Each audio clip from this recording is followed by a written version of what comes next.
दिल्ली मेरठ अभिलेख को मेरठ से दिल्ली स्थापित करने वाला शासक फिरोज शाह तुगलक। सर्वप्रथम अशोक के किस अभिलेख को पढ़ा गया? दिल्ली टोपरा अभिलेख को किसने पढ़ा था? जेम्स प्रत्येप ने। कब पढ़ा था? 1837 में। अशोक का सबसे छोटा अभिलेख, अशोक का सबसे छोटा अभिलेख ऑप्शन दो। रुक्मिणदेही अभिलेख। कौन सा है? रुक्मिणदेही अभिलेख। अशोक का निगाली सागर अभिलेख कहाँ स्थित है? अशोक का निगाली सागर अभिलेख नेपाल में। और रुक्मिणदेही अभिलेख, अशोक का सांची अभिलेख कहाँ स्थित है? मध्य प्रदेश। कहाँ पर स्थित है? अशोक के अभिलेख किस भाषा में लिखे हुए हैं? प्राकृत भाषा में। अशोक के अभिलेख किन लिपियों में लिखे हुए हैं? ब्राह्मी, खरोष्टी, ग्रीक एवं अरमाई। कथा चल रही है सत्यनारायण की। हाँ, जो बच्चे कल आए थे, जो उन्होंने पढ़ा था, उनके लिए रिवीजन है, ठीक है। जो नहीं आए थे उनके लिए पीडीएफ मिल जाएगी आपको ग्रुप में, टॉपिक वाली। क्या ये तब तक ख़त्म नहीं होगी जब तक आपका बैच कंप्लीट नहीं होगा। इंडिया जीके तो आपको लॉन्ग टर्म है। अभी तो प्राचीन भारत में चल रहे हो, यहाँ से फिर मध्यकालीन में जाएंगे, और मध्यकालीन से आधुनिक में जब तक कि अपन 1857 की क्रांति नहीं करवा देंगे और भारत को आज़ाद नहीं करा देंगे। हाँ, अब आप सोच रहे होगे कि भाई 6 दिन बाद हो जाएगा। नहीं हो सकता है, अगली साल भी हो सकता है। हाँ बेटा, वो मध्यकालीन में आता है। हाँ, तो अब आप अशोक के बारे में पढ़ रहे थे भाई। अशोक मौर्य,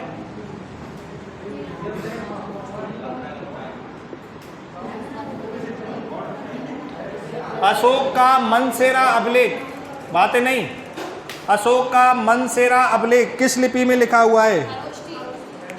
खरोष्टी लिपि में। अशोक का धौली अभिलेख किस लिपि में लिखा हुआ है?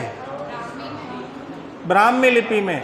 अशोक का आंध्र प्रदेश में स्थित एर्रीगुडी अभिलेख किस लिपि में लिखा हुआ है?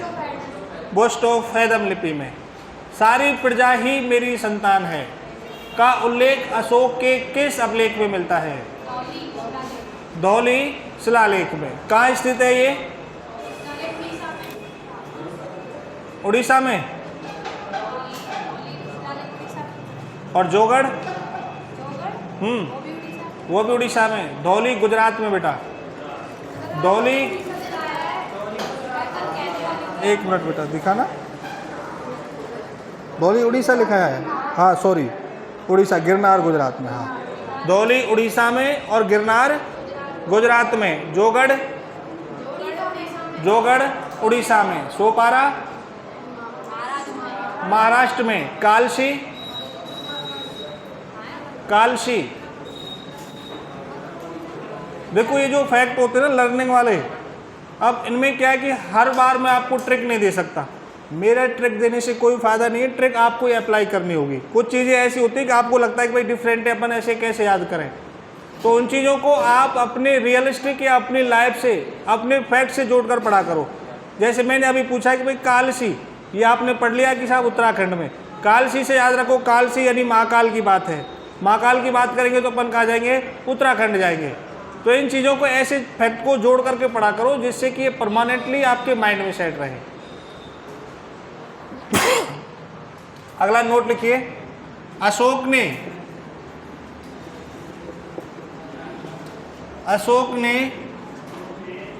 12 बार की पहाड़ियों में, अशोक ने 12 बार की पहाड़ियों में आजीवकों के रहने हेतु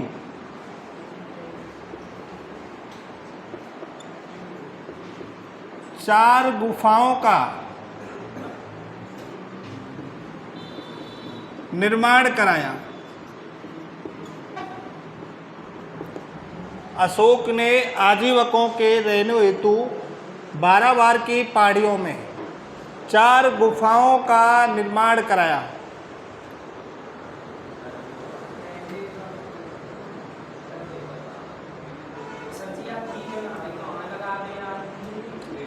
ये दिखता नहीं है बेटा, आप इधर आ जाओ तो कोई बात नहीं, थोड़ा सा इधर आ जाओ। हाँ, असुविधा के लिए खेद है, सॉरी फॉर द इनकन्वीनियंस।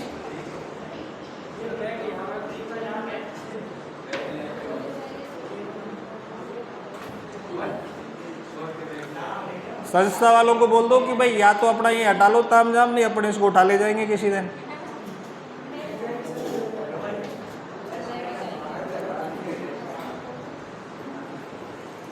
चार गुफाओं का निर्माण कराया, जिसमें देखिए नंबर फर्स्ट आपको याद रखनी है, कर्ण चौपड़, सुदामा, विश्व झोंपड़ी और नंबर फोर्थ लोमस ऋषि। ये गुफाओं के नाम हैं। अशोक ने 12 बार की पहाड़ियों में आजीवक संप्रदाय के अनुयायियों के लिए 4 गुफाओं का निर्माण कराया।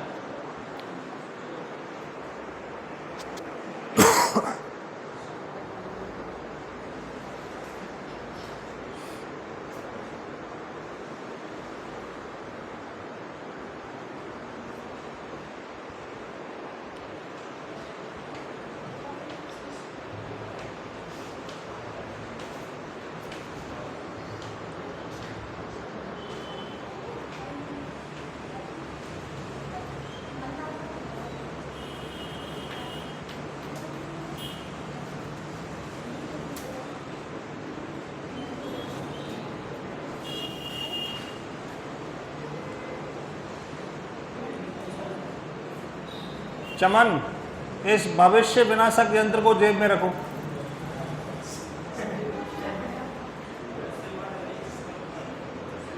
छाप लिया? नेक्स्ट लिखिए, अशोक के पौत्र दशरथ ने, अशोक के पौत्र दशरथ ने नागार्जुन की पहाड़ियों में, अशोक के पौत्र दशरथ ने नागार्जुन की पहाड़ियों में 3 गुफाओं का, नागार्जुन की पहाड़ियों में 3 गुफाओं का निर्माण कराया।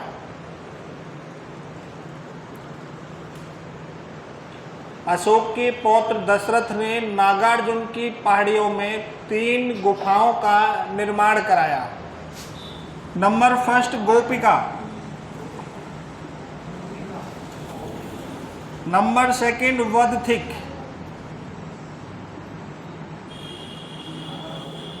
और नंबर थर्ड वह्यक। और अशोक के पौत्र दशरथ ने नागार्जुन की पहाड़ियों में 3 गुफाओं का निर्माण कराया, जिनमें एक का नाम है गोपिका, दूसरा है वदथिक और तीसरा है वह्यक।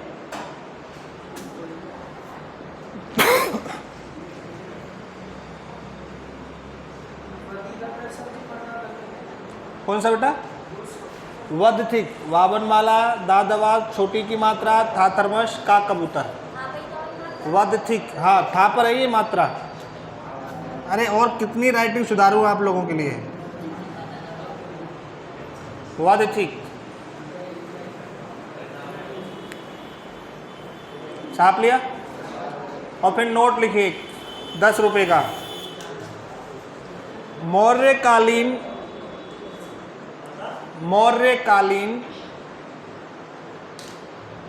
इन 7 गुफाओं को, मौर्यकालीन इन 7 गुफाओं को 7 घर, मौर्यकालीन इन 7 गुफाओं को 7 घर, 7 हाउसेज, मौर्यकालीन इन 7 गुफाओं को 7 घर 7 हाउसेस कहा जाता है?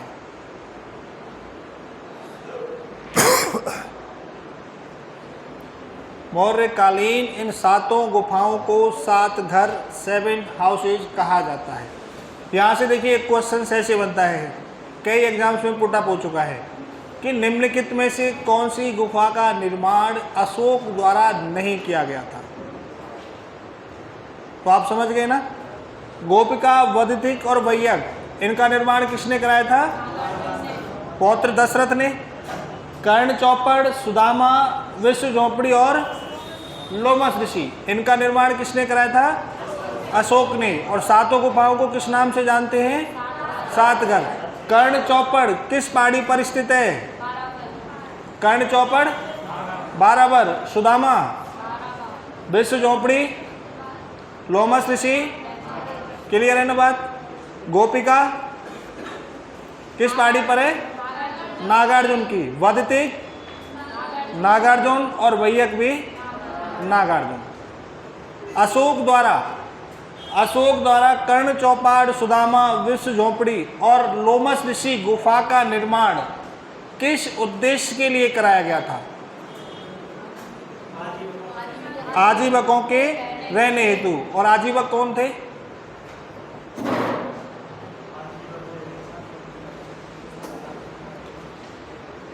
आजीवक पढ़ा है कुछ? आजीवक संप्रदाय। आजीवक संप्रदाय का प्रवर्तक कौन था? प्रवर्तक पूछा है मैंने, 25 पे लगे रहते हो बस। मखली गोशाल। प्रवर्तक कौन था? मखली गोशाल। और आजीवक संप्रदाय का अनुयायी मौर्य शासक, तब आपको बिंदुसार बोलना है, ठीक है ना? तो ये संप्रदाय के जो अनुयायी थे उनके रहने के लिए बनवाए थे ये 4 झोपड़ियाँ। आगे बात समझ में?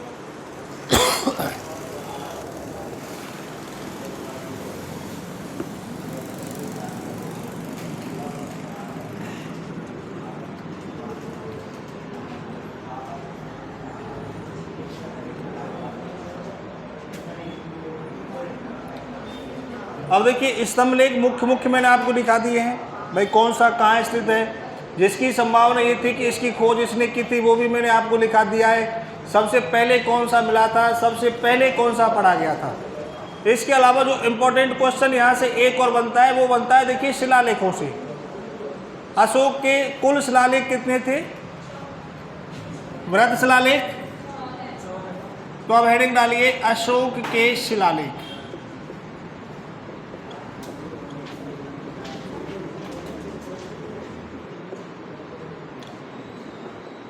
जो अपन 14 की बात करेंगे और सबसे फर्स्ट पहला, यहाँ से सिंपली क्वेश्चन आते हैं।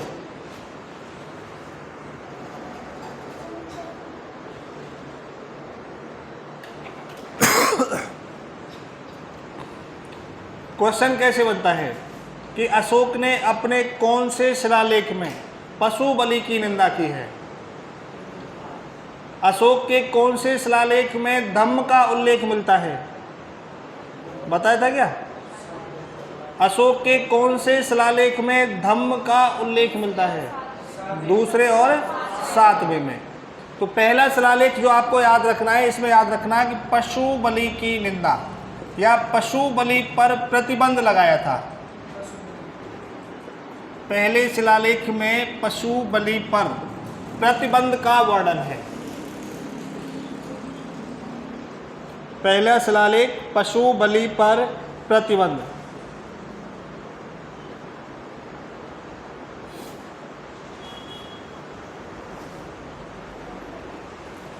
छाप लिया? फिर लिखिए दूसरा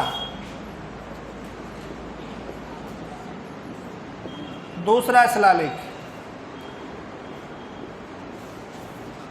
सामाजिक कल्याण कार्यों का उल्लेख। दूसरे शिलालेख में सामाजिक कल्याण कार्यों का उल्लेख है, जैसे कि वृक्षारोपण, वृक्षारोपण, कुआं, नहर, सिंचाई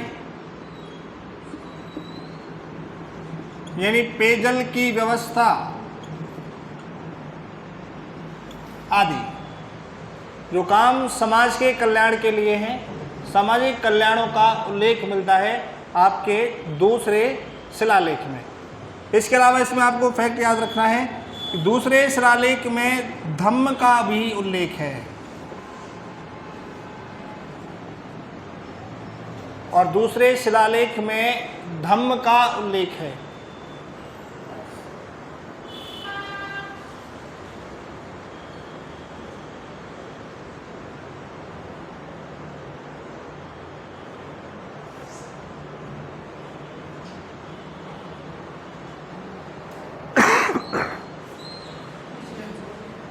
छाप लिया? नेक्स्ट लिखिए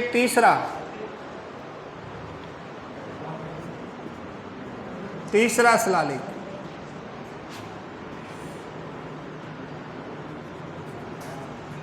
युक्त, रज्जुक और प्रादेशिक,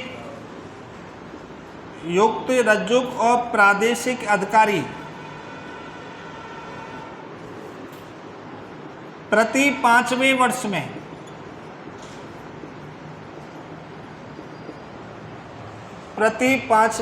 में राज्य का निरीक्षण या दौरा करेंगे।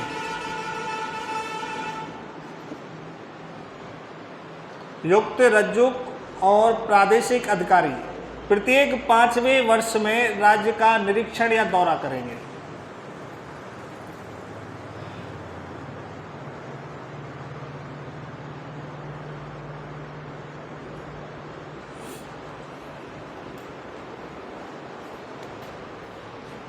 इसी में फिर आपको दूसरा फैक्ट लिखना है, धर्म महामात्रों की नियुक्ति।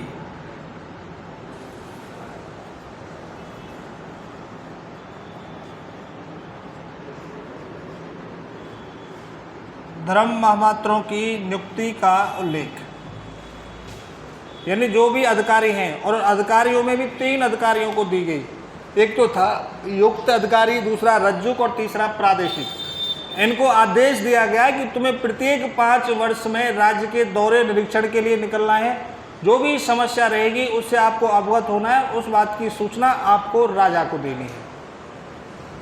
इसके अलावा धर्म महामात्रों की नियुक्ति, धर्म महामात्र यानी मंत्री, उन मंत्रियों की नियुक्ति की गई कि जो केवल धर्म को लेकर के चर्चा करते हैं और उन्हें राज्य में धर्म के बारे में देखरेख करनी है, धर्म का प्रचार प्रसार करना है।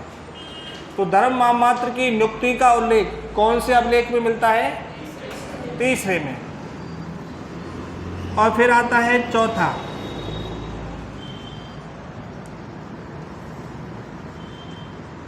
रणघोष के स्थान पर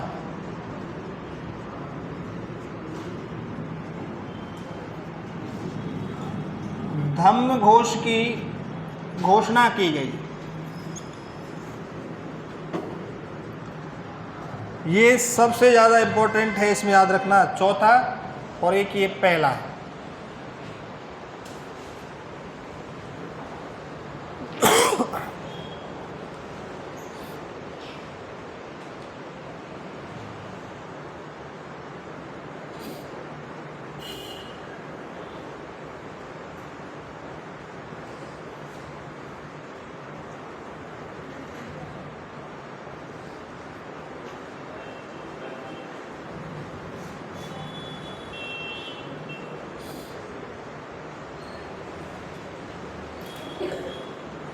छाप लिया बेटा, मिटा दो इसको।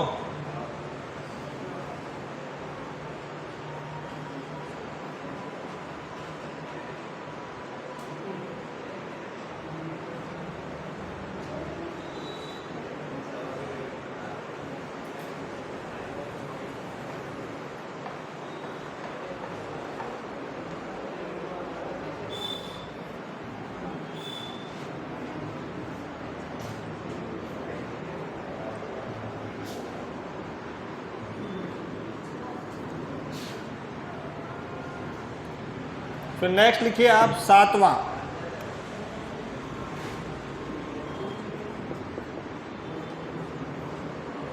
7वां शिलालेख। 5वां 6वां लिखने की आवश्यकता नहीं है, सभी याद कहाँ से कर लोगे? हाँ, 5वें 6वें की आवश्यकता नहीं है, क्योंकि आपको अशोक के बारे में पीएचडी थोड़ी करनी है। हाँ, 7वें की अपन बात करेंगे, तो 7वें में आपको याद रखना है, राज्य सभी धर्मों के प्रति, सभी धर्मों के प्रति समानता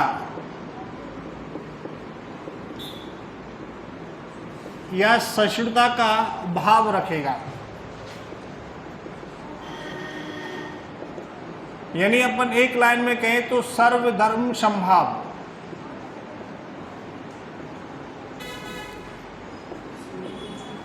सर्वधर्म समभाव की धारणा, जो राज्य है उसमें कोई सा भी धर्म हो, सभी धर्मों के प्रति समान व्यवहार रहेगा,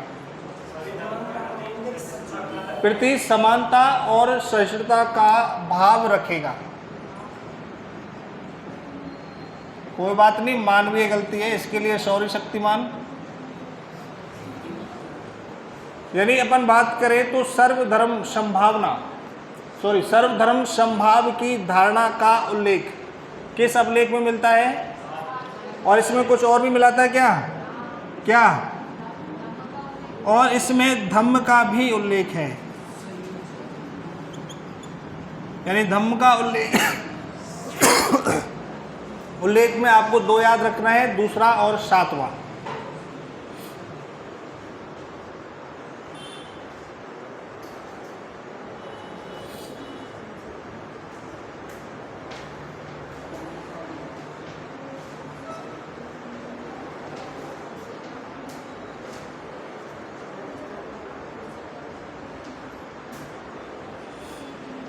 छाप लिया?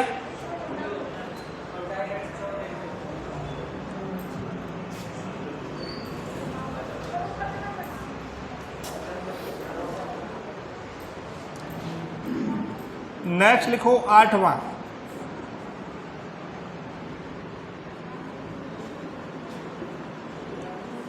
अशोक द्वारा आखेट। आखेट तो जानते हो ना? शिकार का त्याग तथा धम्म की सूचना का उल्लेख।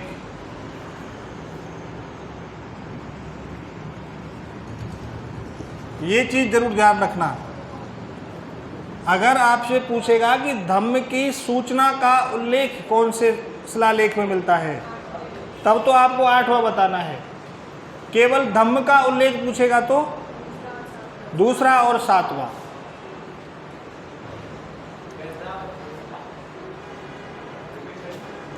अगर आपसे पूछता है कि केवल धम्म का उल्लेख, तब तो आपको दूसरा और 7वां। अगर आपसे कहा कि धम्म की सूचना का उल्लेख, तब फिर आपको 8वां बताना है।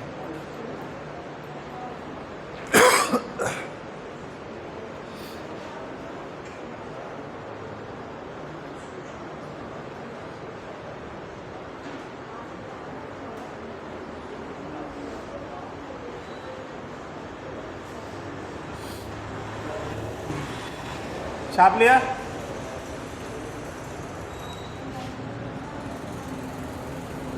फिर लिखिए 9वां। इसमें आपको याद रखना है, खर्चीले समारोह। खर्चीले समारोहों पर प्रतिबंध। और खर्चीले समारोहों पर प्रतिबंध लगा दिया, बोले कि हैप्पी बर्थडे नहीं मनाओगे, हाँ, मैरिज एनिवर्सरी भी नहीं मनाओगे।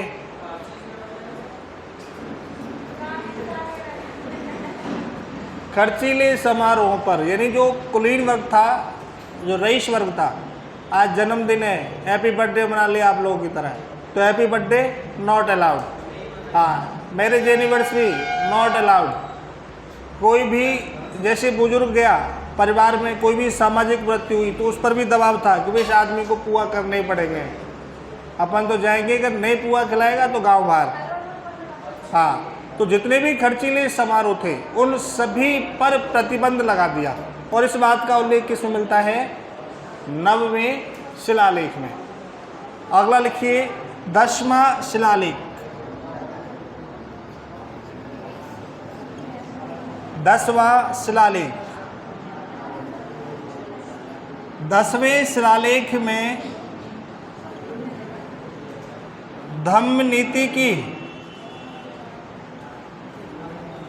व्याख्या की, और 10वें शिलालेख में धम्म नीति की व्याख्या की गई।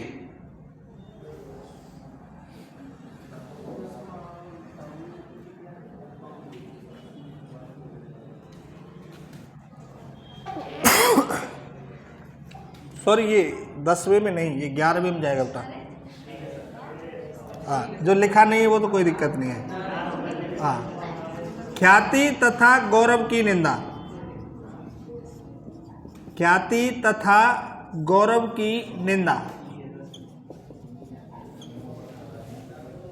ख्याति तथा गौरव की निंदा यानी प्रसिद्धि तथा गर्व की निंदा करता है, यानी प्रचार नहीं करना है कि अपन अच्छे आदमी हैं।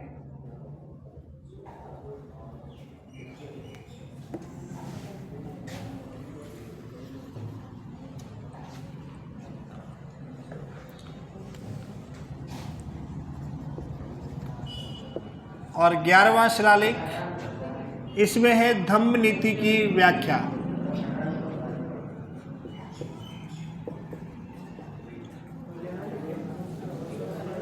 और 11वें शिलालेख में मिलती है धम्म नीति की व्याख्या।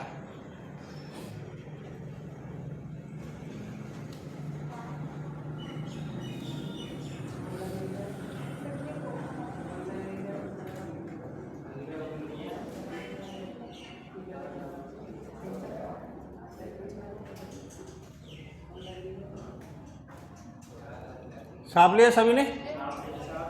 क्या हो गया? ये जाने दो, फिर आ जाएगी। जैसे कर्नल जो आए थे ऐसे लाइट भी आएगी।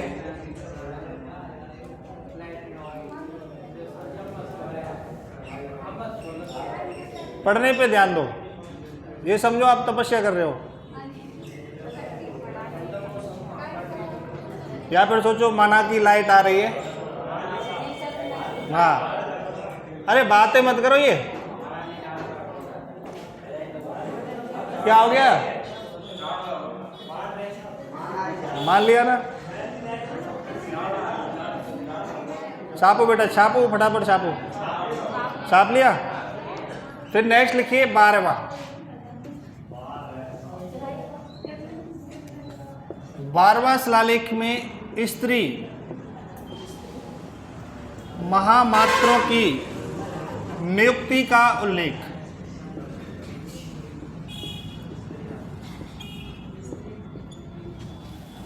यानी राज्य में महिलाओं को भी पदों पर आसीन किया गया। स्त्री महामात्रों की नियुक्ति का उल्लेख 12वें शिलालेख में।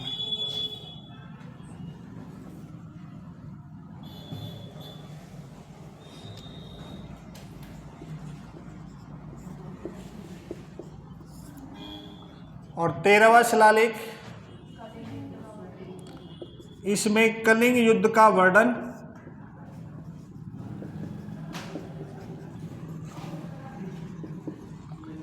अशोक का हृदय परिवर्तन।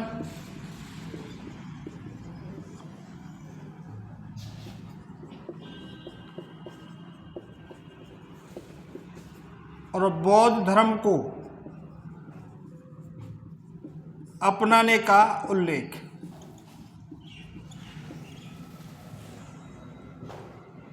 कलिंग युद्ध का वर्णन, हृदय परिवर्तन और बौद्ध धर्म को अपनाने का उल्लेख।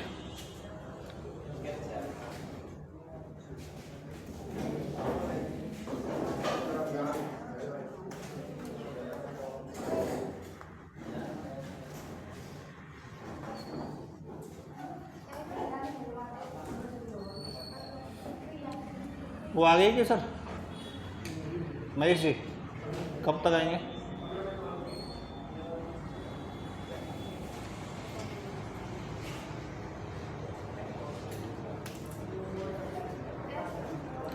छाप लिया?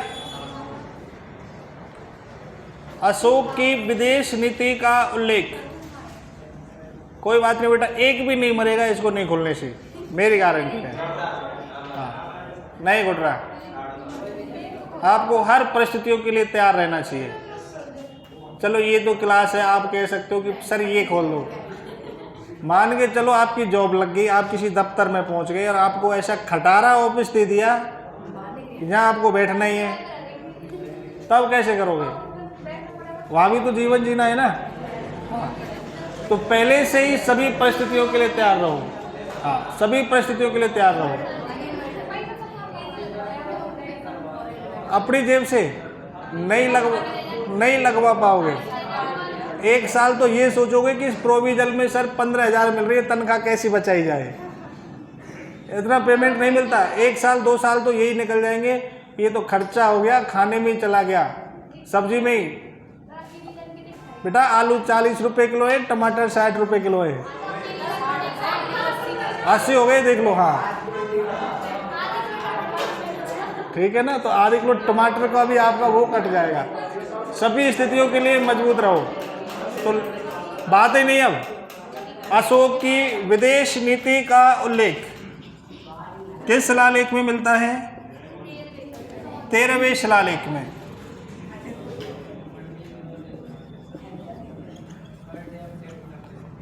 अशोक की विदेश नीति का।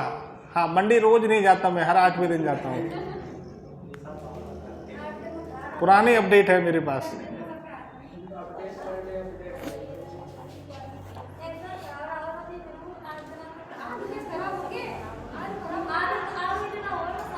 तो अरे मैं सरकारी मास्टर थोड़ी हूँ, आलू ही लेके आऊंगा, और भी तो सब्जी लेके आऊंगा।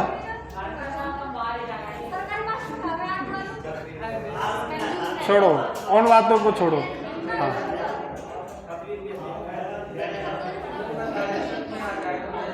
अरे कोई बात नहीं, बहस नहीं, अब इस पे आ जाओ। अशोक की विदेश नीति का उल्लेख किस शिलालेख में मिलता है? 13वें शिलालेख में। और अब बचता है आपका 14वां एवं अंतिम शिलालेख। 14वां एवं अंतिम शिलालेख लेखक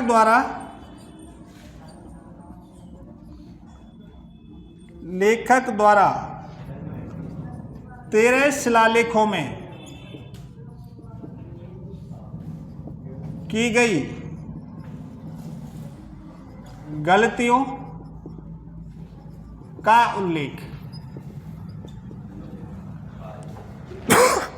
और जो 14वां और जो अंतिम शिलालेख है, इसमें जो शुरू वाले जो 13 हैं उनमें कोई मात्रा की गलती, कोई अक्षर की गलती, जो भी जो मिस्टेक्स हुई थी, उन गलतियों का उल्लेख मिलता है अशोक के अंतिम एवं 14वें शिलालेख में।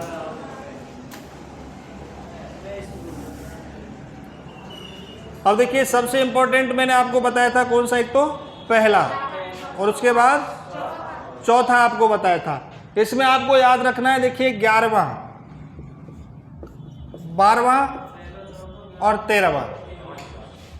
इसमें कलिंग युद्ध का वर्णन आपसे पूछ सकता है, हृदय परिवर्तन पूछ सकता है, बौद्ध धर्म अपनाने का उल्लेख पूछ सकता है, और अशोक की विदेश नीति के बारे में भी आपसे पूछ सकता है।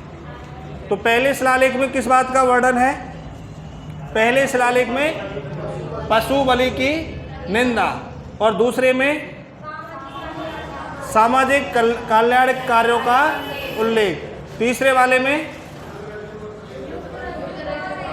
युक्त रज्जुक और प्रादेशिक अधिकारियों द्वारा प्रत्येक 5वें वर्ष में किया जाने वाला, क्लियर है? चौथा रणघोष के स्थान पर धम्म की व्याख्या का उल्लेख किस अभिलेख में मिलता है? धम्म की व्याख्या दूसरे में।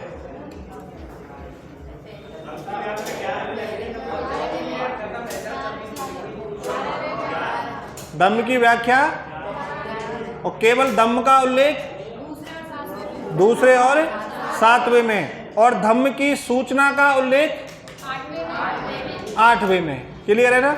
और धम्म आप लोग जानते ही हो, जानते हो ना क्या होता है धम्म?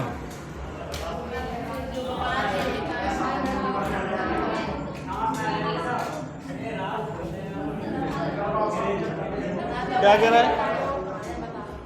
आपको ही करना पड़ेगा ये कष्ट।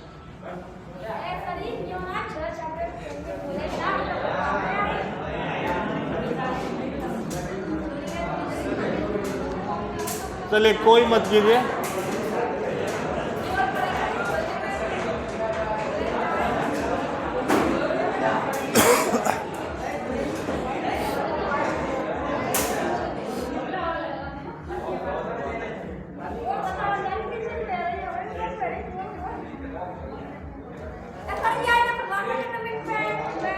अरे बेटा ये और खोल दो।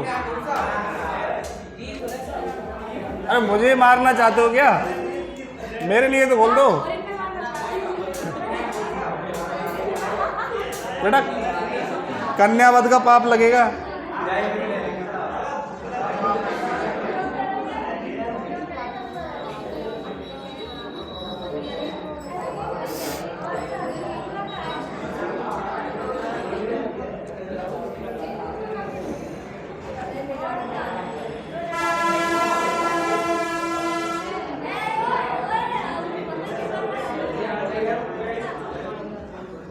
अरे खोल दो, मुझे तामझाम निकालने पड़ेंगे। खोल दो ये।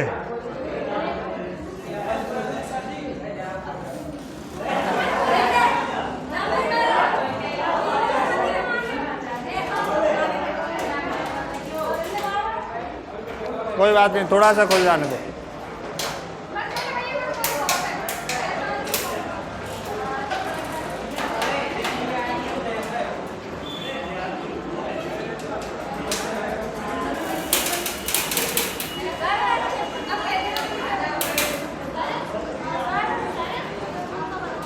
बस बेटा बस, ठीक है, इतना ही काफ़ी है। बहुत बहुत धन्यवाद आपका।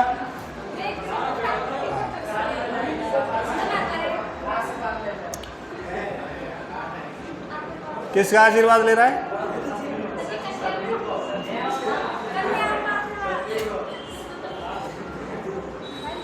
हाँ, तो अपन देखिए शिलालेख की बात की थी, 14 शिलालेख कंप्लीट हैं। इनके बारे में जो इम्पोर्टेंट जो स्टार मार्क लगवाए ये आप बिल्कुल बेसिक याद रखना, क्योंकि सीधा सा क्वेश्चन यहाँ से पुटअप हो जाता है। क्लियर है बात यहाँ तक? और एक नोट छापिए 20 रुपये का।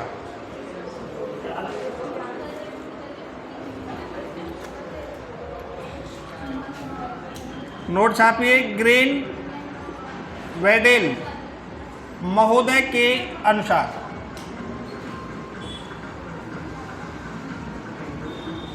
ग्रेन वेडेल महोदय के अनुसार मौर्य वंश का राजकीय चिन्ह,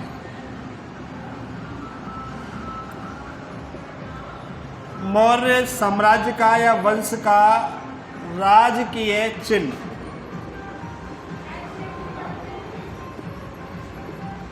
मयूर था। ग्रेन वेडेल महोदय के अनुसार मौर्य वंश का राजकीय चिन्ह मयूर, पीकॉक था।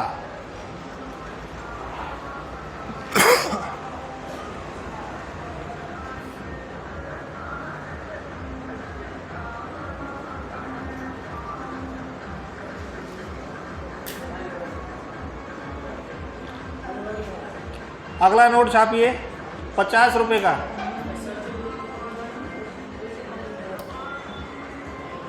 मौर्यकालीन शिक्षा का प्रमुख केंद्र,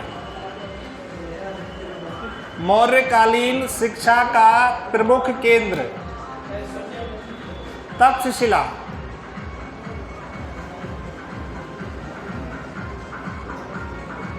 मौर्यकालीन शिक्षा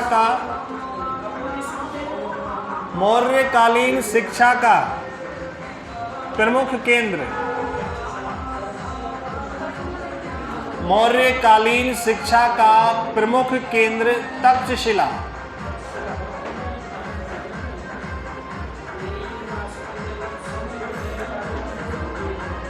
छाप लिया।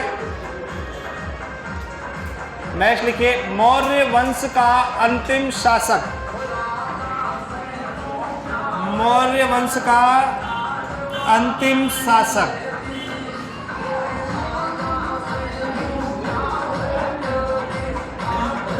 बृहद्रथ।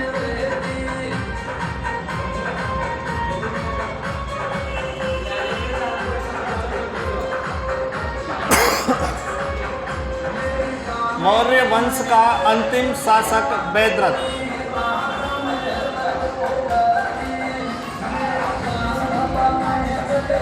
अब लिखने पे ध्यान देना, ठीक है।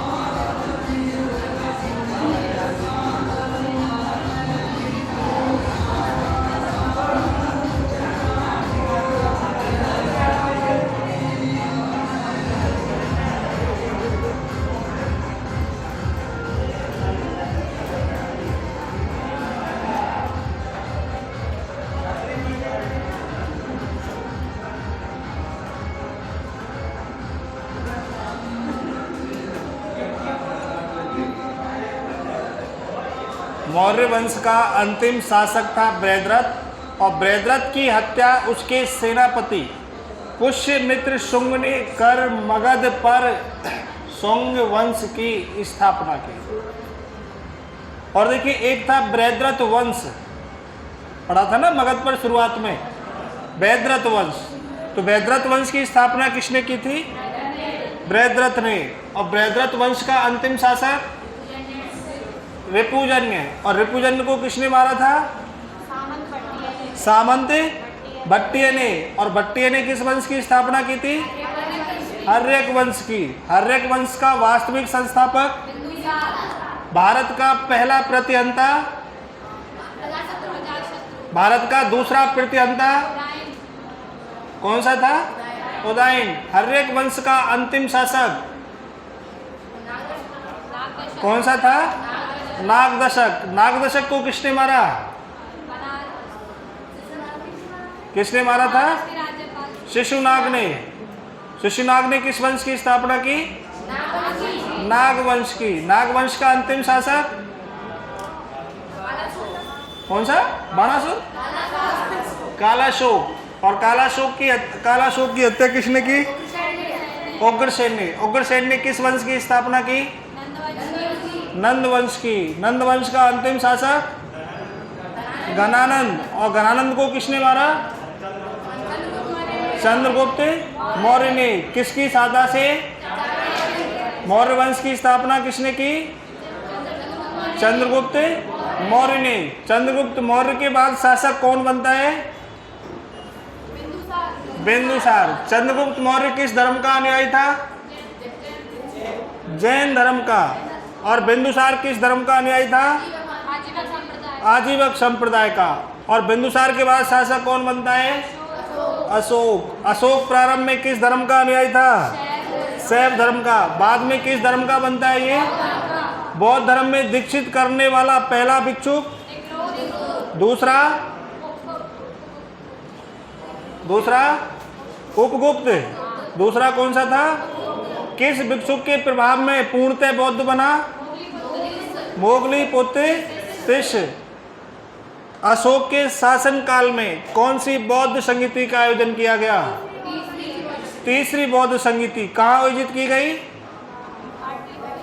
पाटलिपुत्र में। पाटलिपुत्र का प्राचीन नाम? कुसुमपुर। किसने बसाया था? अजातशत्रु ने। और इसका नाम किसने बदला था? उसके पुत्र उदयन ने। हाइडे स्पीच का युद्ध कब लड़ा गया? हाइडे स्पीच का युद्ध 326 से 325 ईसा पूर्व वितस्ता का युद्ध, झेलम का युद्ध किस किस के बीच लड़ा गया?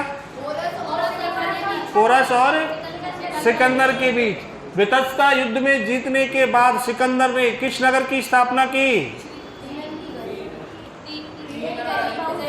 3 नगर, निकैया, बहुकेफला और अलेक्जेंड्रिया ऑफ द एराकोशियंस। जीत की खुशी में कौन सा नगर स्थापित किया और घोड़े की स्मृति में? और अशोक मौर्य के बारे में आप पढ़ चुके हो। अशोक के पिता का नाम, माता का नाम क्या नाम था? सुभद्रांगी। दीपवंश और महावंश के अनुसार अशोक ने कितने भाइयों की हत्या की थी? 99 भाइयों की। अशोक से प्रभावित होकर श्रीलंका के किस राजा ने देवानाम प्रिय की उपाधि धारण की? राजा तिष्य ने। श्रीलंका में बोधि वृक्ष की टहनी ले जाने वाला व्यक्ति कौन था? अशोक का पुत्र और पुत्री महेंद्र और संघमित्रा। बोधि वृक्ष को कटवाने वाला पहला कौन था? रानी तीखारावा। दूसरी बार किसने कटवाया बोधि वृक्ष को? दूसरी बार किसने कटाया? अब टेंशन हो गई, यही बड़ी मुश्किल से याद किया था। शुंग वंश के शासक पुष्यमित्र शुंग ने। किसने कटवाया था दूसरी बार? पुष्यमित्र शुंग ने। और तीसरी बार कौन कटाता है? गौड़ नरेश शशांक ने। बोधि वृक्ष को पुनः जीवित करने वाला व्यक्ति जो श्रीलंका से टहनी लेकर गया था? Alexander Cunningham. क्लियर है बात? यहाँ तक याद हो गया सभी को? आप तो नहीं भूलोगे, पक्की बात है? यहाँ तक कोई समस्या? अभी अशोक खत्म नहीं हुआ है। हाँ, अभी इतनी आसानी से नहीं मारेंगे अपन इसको। हाँ, अशोक अभी खत्म नहीं हुआ है। यहाँ तक किसी को कोई समस्या? कोई समस्या नहीं है। ये लास्ट में क्या हो गया? ये अमर, अकबर, एंथोनी। हाँ, तुम तीनों क्या बात है? विशेष बात कोई? पुआ खावे चल लो है ना? है नो तो है ना? सिखे पड़ेगा मार, तो पढ़वे पे ध्यान दो। कल वापस फिर से सुन लो। कल 9 से क्लास स्टार्ट होगी जिसमें आपकी साइंस और इंग्लिश चलेगी। अगर सब्जेक्ट मैटर निकलता है तो ये हम जिम्मेदार नहीं। आप ये बोलो कि सर सिलेबस नहीं हुआ या अपन आए नहीं थे। आप नहीं आओगे, जिम्मेदारी आपकी है। तो फिक्स 9 बजे टुमारो एट 9 AM। क्लियर है बात? साइंस और इंग्लिश। इंग्लिश आएंगे सर अमेरिका से और साइंस वाले आएंगे ब्रिटेन से। मास्टर ही पढ़ाएगा, कोई ना कोई पढ़ा लो। तुम पढ़ा लेना, कोई सा भी, कोई मना नहीं है। नहीं, इंग्लिश मैं पढ़ाऊंगा और साइंस प्रशांत सर। ठीक है? हाँ, कौन से? हाँ, फिक्स 9 बजे क्लास चलेगी 100%। इंग्लिश में किस किस बच्चे को डर लगता है? ईमानदारी से बताना।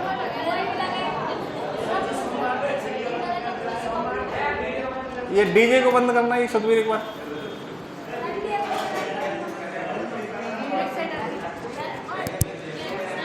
हाँ बेटा एक बार।